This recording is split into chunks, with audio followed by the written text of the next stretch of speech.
देखिए, देश में जिस रफ्तार से कोरोना बढ़ रहा है, जितनी तेजी से नए केसेस आ रहे हैं, उसे देखकर अब लगने लगा है कि तीसरी लहर आ गई है।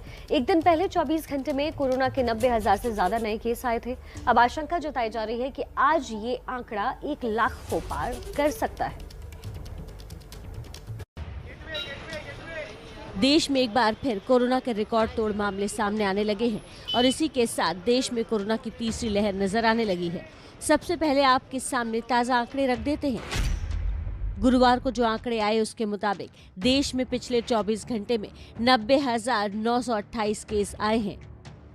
लेकिन जिस रफ्तार से भारत में कोरोना के केस बढ़ रहे हैं, उससे ये लगने लगा है कि अब तो वक्त आ गया है जब एक दिन में लाखों केस आने लगेंगे, क्योंकि सिर्फ 3 दिन में कोरोना के केसेस में 243% की बढ़ोतरी हुई है। 4 जनवरी को एक दिन में 37,379 केस आए थे, 5 जनवरी को 58,097 केस आए और 6 जनवरी को पिछले 24 घंटे में 90,928 नए केस आए। यानी सिर्फ 3 दिन में कोरोना केसेस में 243% की बढ़ोतरी दर्ज की गई। देश में कोरोना की तीसरी लहर आ चुकी है। रोजाना सामने आने वाले मामले यही नहीं रुकेंगे। आने वाले दिनों में ये मामले कहां तक पहुंचेंगे, इसका अंदाजा लगा पाना भी मुश्किल है। लेकिन इस सब के बीच में सवाल ये है कि क्या हमारे देश का स्वास्थ्य सिस्टम इन नए मामलों का भार उठाने के लिए तैयार है? अब सवाल ये है कि भारत में तीसरी लहर के पीक में एक दिन में कितने केसेस जाएंगे। पहली लहर में 17 सितंबर 2020 को भारत में एक दिन में 97,894 केस आए थे। इसके बाद पिछले साल 7 मई को सबसे ज्यादा 4,14,188 केस एक दिन में आए और अब ये माना जा रहा है कि तीसरी लहर में एक दिन में 14 लाख से ज्यादा केस आ सकते हैं। खुद एक्सपर्ट्स भी ये दावा कर रहे हैं।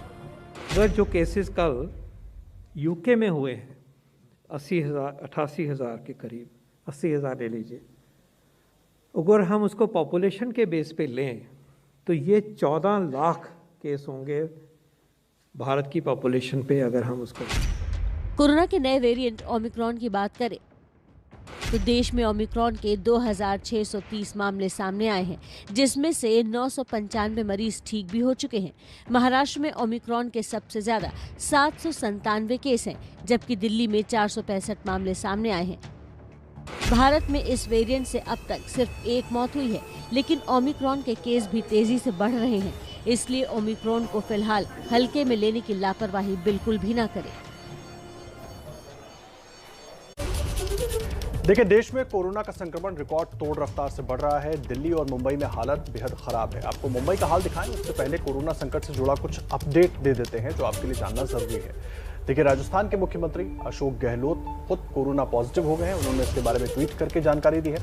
तेलुगु फिल्मों और दक्षिण के बड़े स्टार महेश बाबू भी कोरोना संक्रमित हो गए हैं। वहीं अमृतसर एयरपोर्ट पर रोम से आई फ्लाइट के 179 में से 124 यात्री पॉजिटिव पाए गए और अहम बात यह है कि इनमें से 13 संक्रमित एयरपोर्ट और गुरु नानक अस्पताल से फरार हो गए हैं। ये लोग कहां कोरोना फैलाएंगे, कुछ कहा नहीं जा सकता। वहीं अटारी वाघा बॉर्डर पर बीएसएफ ने बीटिंग रिट्रीट सेरेमनी में आम जनता की मौजूदगी पर एहतियातन रोक लगा दी है। कोरोना के बढ़ते केस की वजह से सुप्रीम कोर्ट में आज से वीडियो कॉन्फ्रेंसिंग के जरिए कार्रवाई होगी और कोरोना के बीच चुनाव कराने को लेकर चुनाव आयोग की बैठक आज भी जारी रहेगी।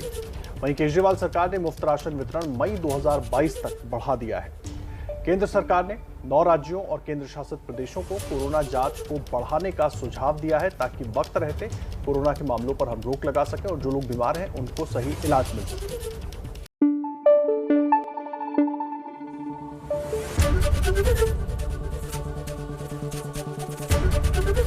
एबीपी न्यूज आपको रखे आगे।